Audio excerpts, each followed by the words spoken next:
My name is Joey, and this is the Gandee Show. Today, we're going to talk about, seeing as Halloween is right around the corner, we're going to talk about something fitting, something that I believe the majority of human suffering comes from fear, fear of the unknown. Fear is the enemy of success, fear is the enemy of change. Let's get right into this. I love this submission, but I'm going to just tell you this right now. There's something about the unknown that hits different when you're in recovery. Most people think fear of the unknown is about the future, a new job, a new relationship, a move to a new city. But for people like us, it's deeper than that. It's way deeper than that. Um, I remember exactly where I was at when I made the fearful decision that I'm really going to put my all into this. And the first thing that came to my mind was, well, if I decide to get sober, that means what's going to happen to the relationship between me and my mom, right? My mom raised me. And for those who don't know, for new people watching, or just if you don't know that, um, my mom and I have a using relationship together. But before that, she raised me before, the drugs and everything changed. My mother was just an angel. She still is, but like the woman that raised me is not the same woman that is here today. And I have to come to terms with that, you know. I have to understand that she until she decides to get sober, she's not well, you know. So it's about stepping into a life we've never lived before, because for so long chaos was the only thing that felt normal. Running was familiar, pain was predictable. And that's such a crazy thing to think about, right? Like um it just I feel like saying that to somebody who's not an alcoholic or an addict, it would sound ludicrous because, well, I mean, it is ludicrus, but you know um it was so scary to get sober because I didn't know how to stay sober, right? You stop using drugs, that's how you get sober, but it ain't that simple. um I had no idea how to stay sober. And at least with active addiction, I knew what to expect, so that fear of the unknown was not there, it was non-existent. And then one day someone tells you, or maybe you tell yourself, it's time to stop running. It's time to face what's real, to get sober, to start over. And suddenly the world feels terrifying.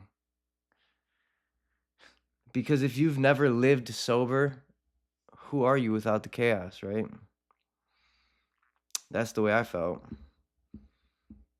I've never, I started getting high when I was 12 years old. And I don't think I spent a sober day after that. So from 12 until 33, that's a huge chunk of time. That is the majority, more than the majority of my life.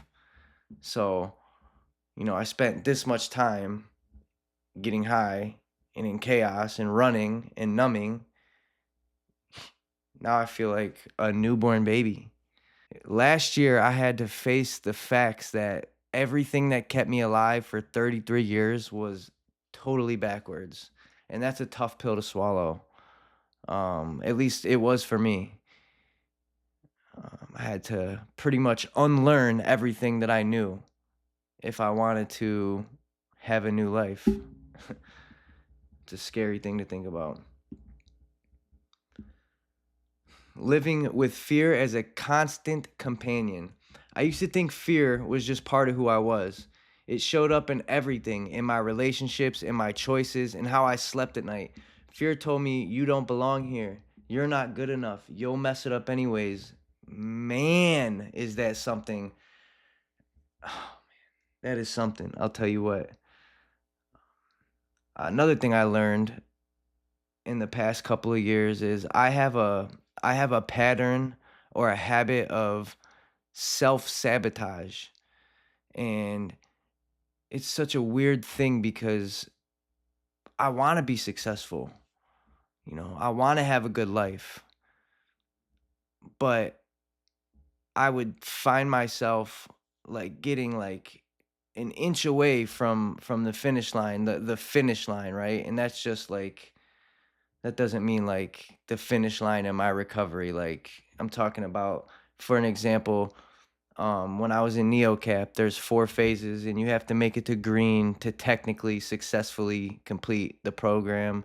Depending on what county you are, you can get to yellow, which is the one right before green, and you can still be released if you have somewhere to go, but, I never made it to green, and it would come up to, like, the week, like, you have to make it 4 weeks without getting in trouble, and I'd be on week 3 getting ready for my 4th week evaluation, and I would do something as stupid as hand somebody a crossword puzzle. That was the one thing I remember. That was the last thing that prevented me from going to green was, because you're not allowed to share things with people in this place, so the staff was sitting right there, and without even having a second thought, I handed somebody that I was cool with in there a crossword puzzle that was left for me, and I wasn't gonna use it, and that action stopped me from going to green.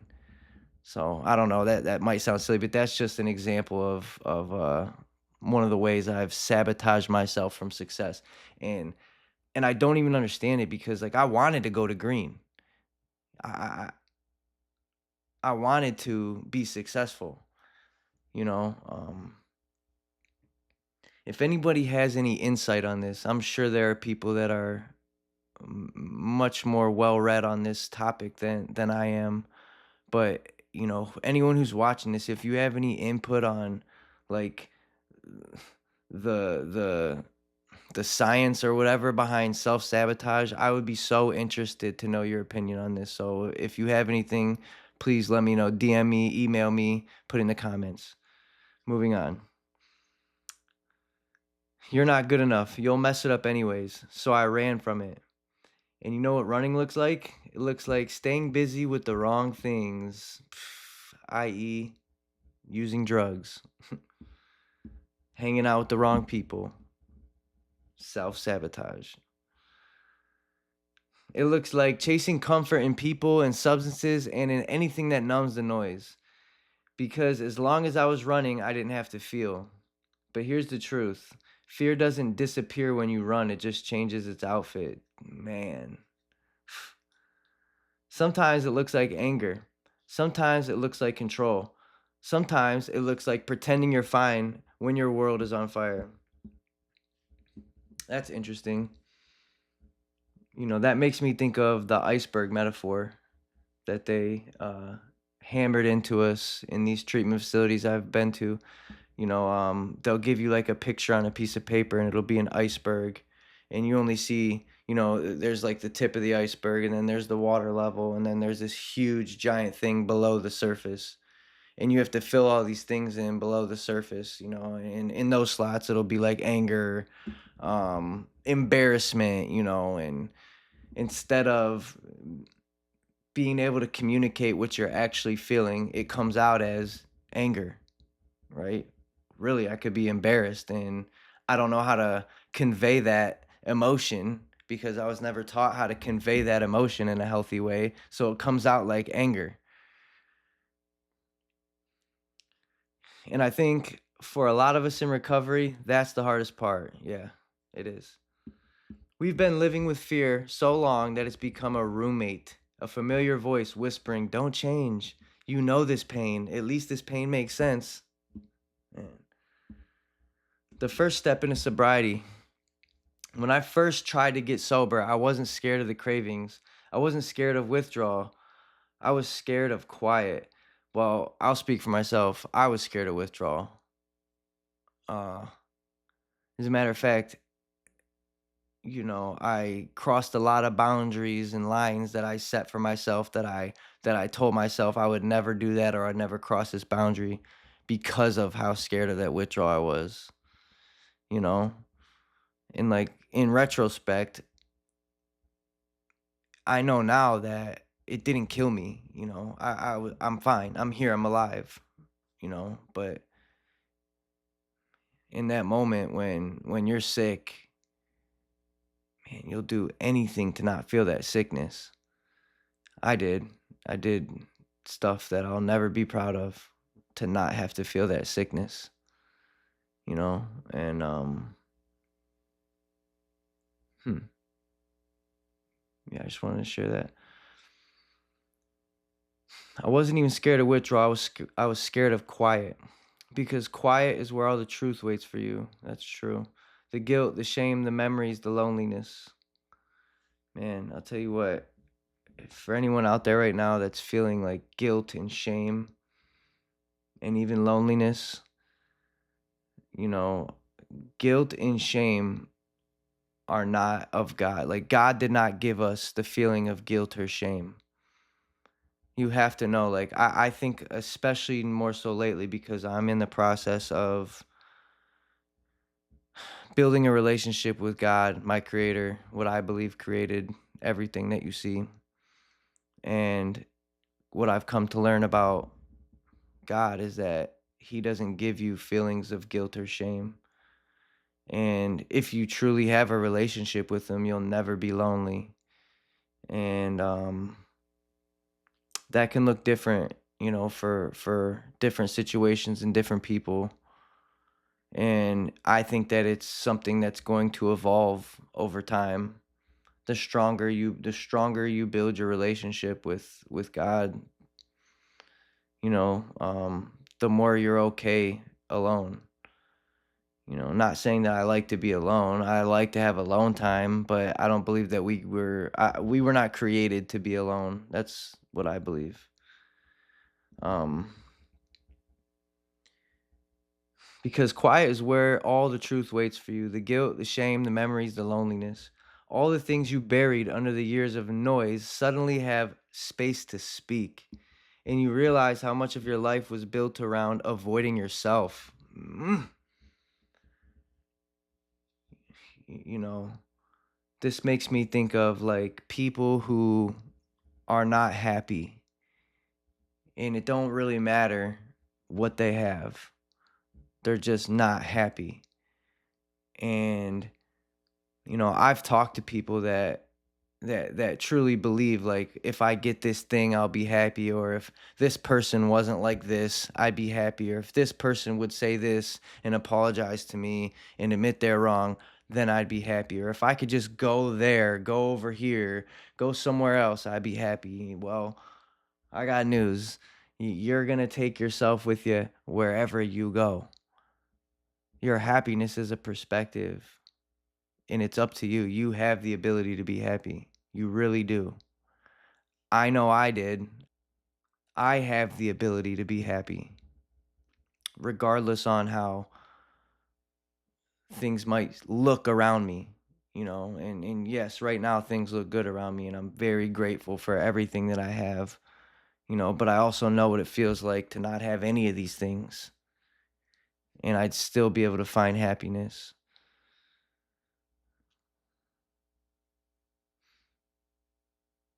You realize how much of your life was built around avoiding yourself.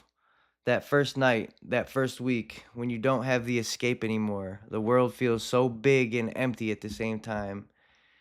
And that's the fear of the unknown right there. It's not about what's out there, it's about what's in here.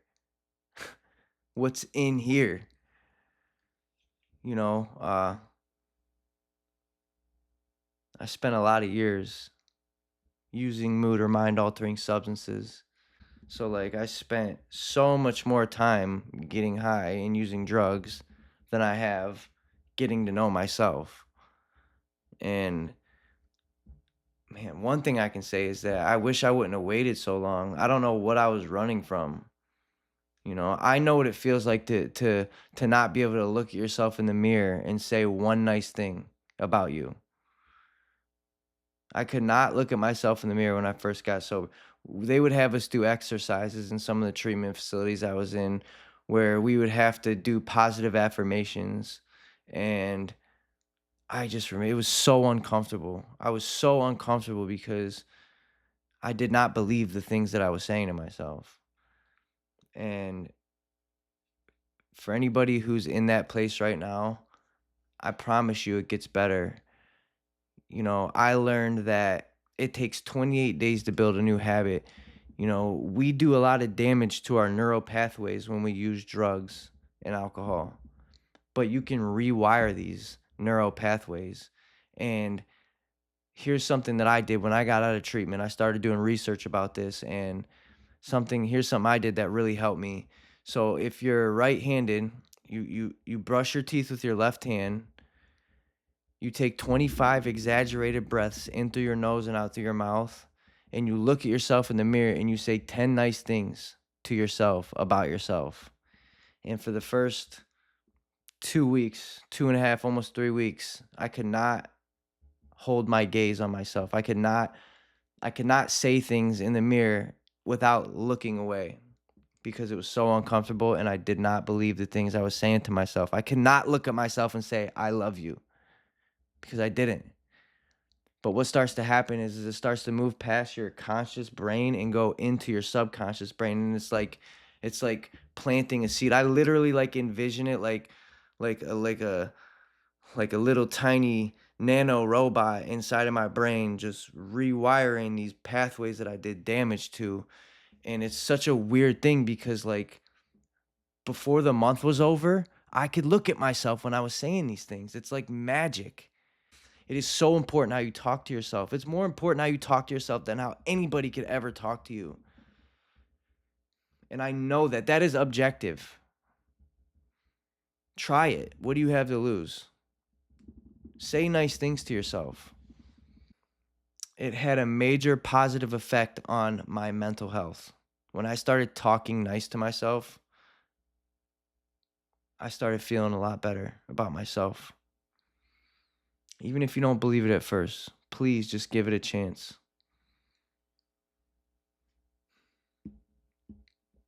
Nobody tells you that recovery can feel worse before it feels better. Yeah, that's true. Nobody does tell you that because they don't want to scare you away. You start to feel emotions again. You start to remember. You start to realize how much you've missed and how much you've hurt. It's heavy, it's real, and it's part of the healing. Sitting in the unknown is a skill. Hmm. I've never thought about it that way, but I have to say that I agree.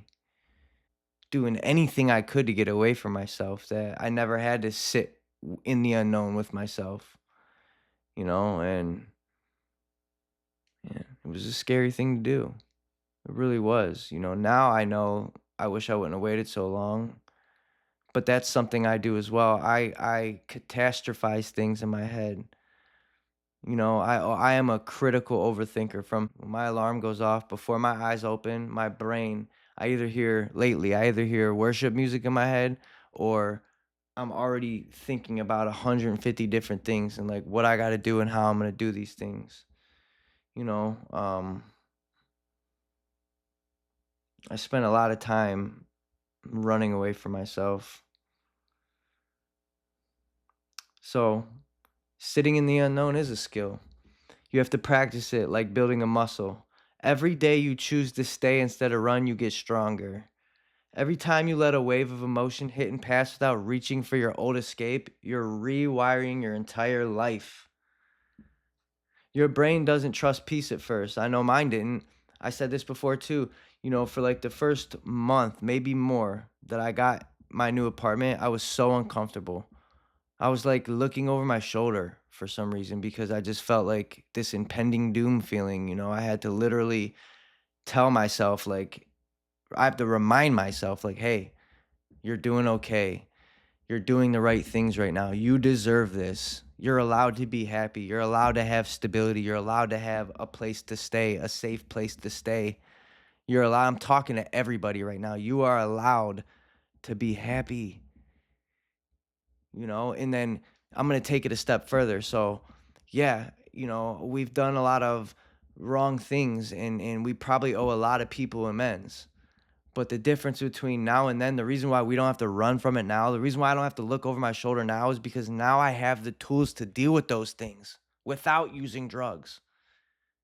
That is like mic drop right there, right?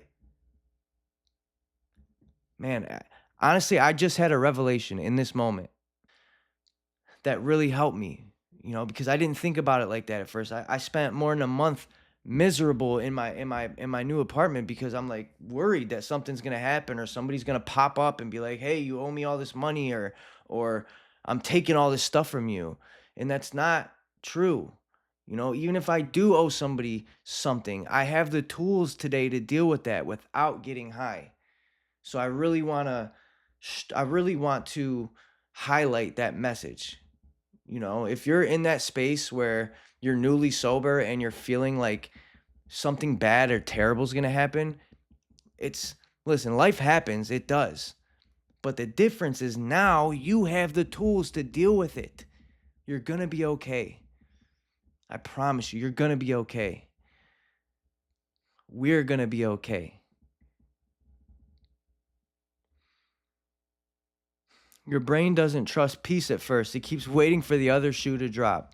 But over time, the unknown becomes less of a threat and more of an invitation.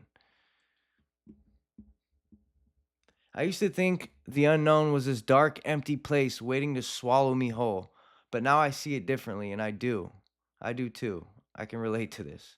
The unknown is where growth lives. We just had growth in this moment right here together. Thank you. Anyone who's watching this, you just got to experience a moment of growth for me.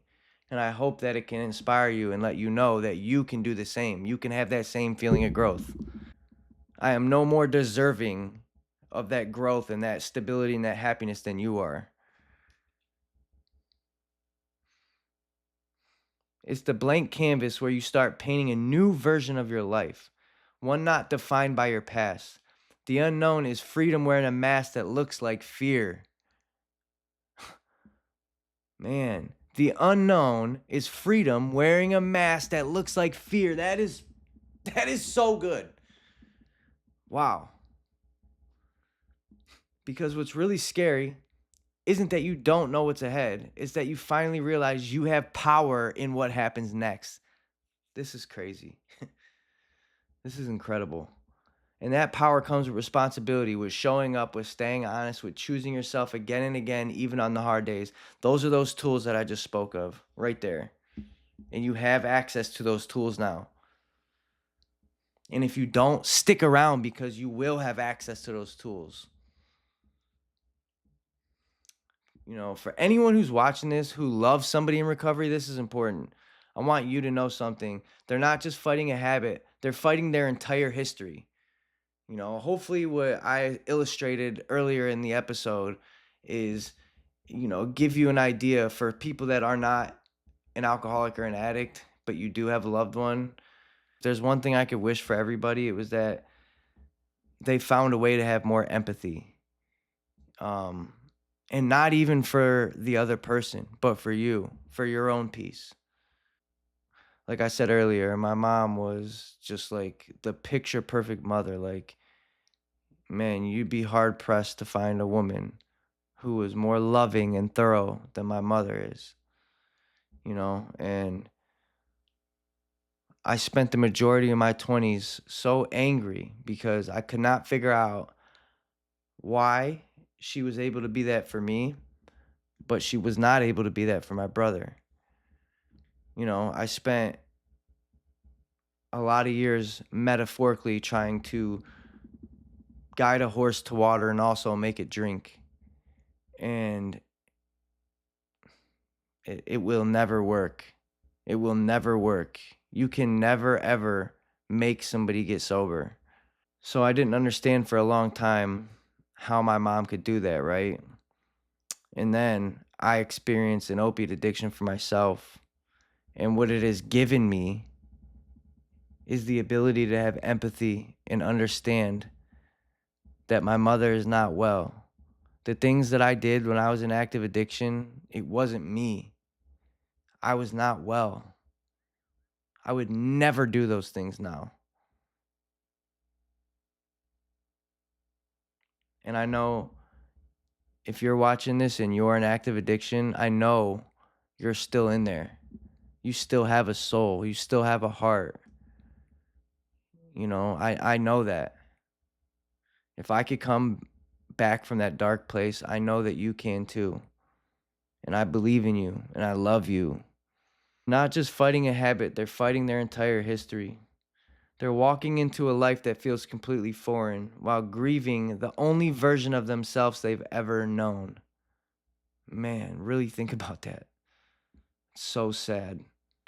When they seem distant or scared or angry, it's not always about you. It's 99.9% of the times not about you. It's about the storm they're learning to survive inside their own mind. If you want to support them, don't try to fix the fear. Just be steady, be safe, and be there. That is beautiful advice. Because sometimes stability is the most healing thing that you can offer someone who's never had it. Oh my goodness. You know, when I was 19 and I had custody of my brother, he was failing school. We were living in my car. He was going to school out of my car and he was failing. And his teachers were trying to put him on Ritalin. And I was trying to explain to these people, like, he does not need Ritalin, he needs stability.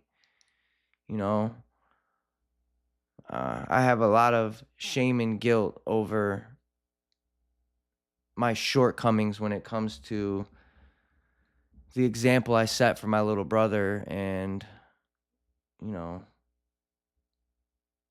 just a lot. When I share my full story on here, it'll shed more of a light on that. I've done a lot of work on myself and a lot of growing, and I know now that I did the best that I knew how, you know. But stability is truly a healing thing because eventually I saved up enough money to get my first place and I got a 2-bedroom house.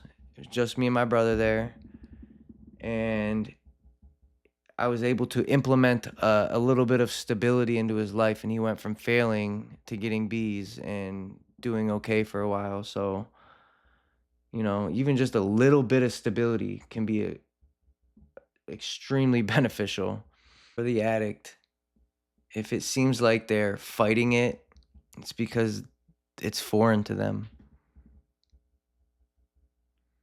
The only thing you can do is be steady, be safe, and be there. There comes a day, maybe weeks in, maybe months, maybe years, when you wake up and you realize fear is still there, but it doesn't own you anymore. You can look at it and say, I see you. I know you're trying to protect me, but I'm okay now. That's the moment recovery starts to feel real. Not because life gets easier, but because you get stronger. You start trusting yourself. You start seeing that every unknown you've walked through has brought you closer to peace. And maybe that's the point. Not to get rid of fear, but to make peace with it. Man, that is so good. If you're listening to this and you're standing on that edge, the edge of change, the edge of sobriety, the edge of finally facing what's been chasing you, I want to tell you this. You do not have to figure it all out. You just have to take one honest step into the unknown. That step might look shaky, it might come with tears, but that's how you start building a life that isn't built on running anymore. Because on the other side of fear is freedom. And I am living proof of that. On the other side of fear is freedom. And you deserve that freedom. If I deserve that freedom, you deserve that freedom. Even if you don't fully believe it. So keep walking, keep breathing, keep choosing the unknown, because that's where the real you is waiting. I'm proud of you. Even if you're just thinking about changing, that takes a lot of courage, and I'm proud of you. That's growth, and that's recovery in motion. If this message hit home for you, share it with someone who's facing their own unknown. Please. Sometimes hearing the right words at the right time is what helps people take that first step. You never know what somebody could say that could change somebody's life. And if you have something you'd be willing to share, a story, your thoughts, I would be honored to share it with my audience and talk about how I relate to it. For anybody that's going through it, remember, you do not have to have it all figured out. Just take one step into the unknown. Freedom is waiting on the other side of fear. I'm out.